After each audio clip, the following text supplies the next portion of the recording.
Hey everyone, Freya from OhDex here.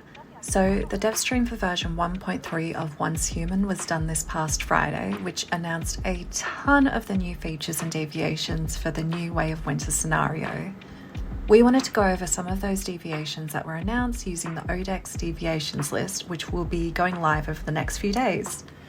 Alongside the deviation list, we're going to be updating the build tool to include both deviations and Cradle override features, which we're pretty excited about.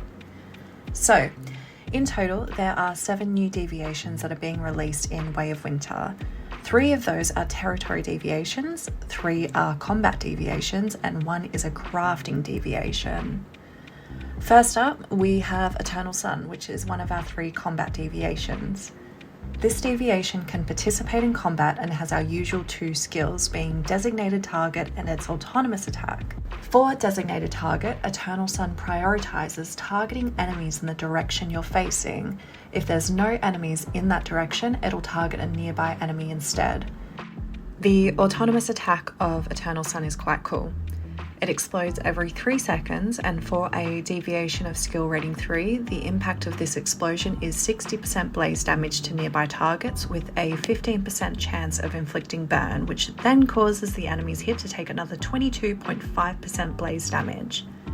Whenever we have a nearby target inflicted with burn, we gain a stack of burn. Each of these stacks increases our Eternal Sun damage by 3.75% up to a maximum of 5 stacks. Our second combat deviation is Snapshot, which is kind of like a photography deviation. We've got 2 skills being manual and auto photograph. For manual photograph, Snapshot will attach to your back, and while you're aiming, it'll lock onto part of the enemy before dealing damage. The more hits that are registered, the faster it actually locks onto the enemy. For auto photograph, Snapshot will automatically seek out a target, which then it teleports to the target's location to take a photo, which deals status damage and causes your target to receive 32.4% more weapon damage. This again is based on your deviation having a skill level rating of 3, and I'll actually show you how that can change with each of the levels later on in one of our other deviations.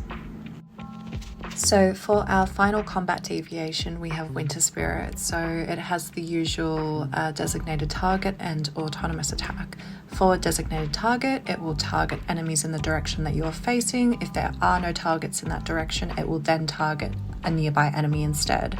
For autonomous attack, the Winter Spirit generates ice crystals near the target every 3 seconds. These ice crystals shatter when shot, dealing 75% frost damage to nearby targets and causing them to take 22.5% more blaze damage. Now, I don't know if this blaze damage is accurate. This is what the game has provided us. Unfortunately, it doesn't really sound correct. I think it should be frost damage instead, but we'll have to see when it's actually released. Now moving on to our territory deviations, these 3 are pretty straightforward. We first have the Hydronaut fish, which gathers purified water outside of the territory. We then have the Night Watch lamp, which helps defend our territory by paralyzing enemies. And then we have the Tar Pudding, which gathers fuel from around our territory as well. So the last thing I wanted to show you on the deviation list page was our filtering. We have our dynamic filtering where you can search by name. We also have filtering where you can search by type, aka combat, crafting, territory, or just look at them all. And then we also have our deviation skill rating. So this basically points at your deviation skill level. So obviously a level 1 is going to be weaker than a level 5. For example, we have the Winter Spirit at level 1. It is dealing 50% frost damage to nearby targets.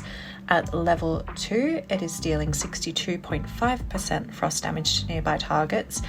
Level 3, 75%, level 4, 87.5%, and then level 5, 100%. So you can see as your deviation skill rating goes up, it is just more effective in combat. Skill ratings impact our combat deviations essentially the same across the board, except for, I believe, by the wind, which doesn't really have any changes to its skill.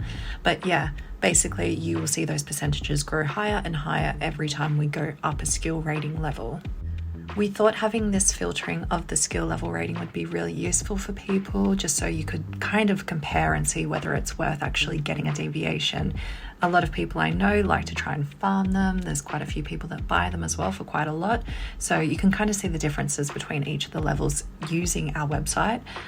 This is going to be implemented into our build tool as well, which will eventually have more advanced calculators and kind of analytics tied into it. We really want it to be a one-stop shop for everything in regards to once human resources, especially with the item database that's coming as well. So there you have it. There's our look into the new deviations for the Way of Winter release. To summarize, there are 7 new deviations, 3 combat, 3 territory, and 1 crafting. I personally am really looking forward to the release of Way of Winter.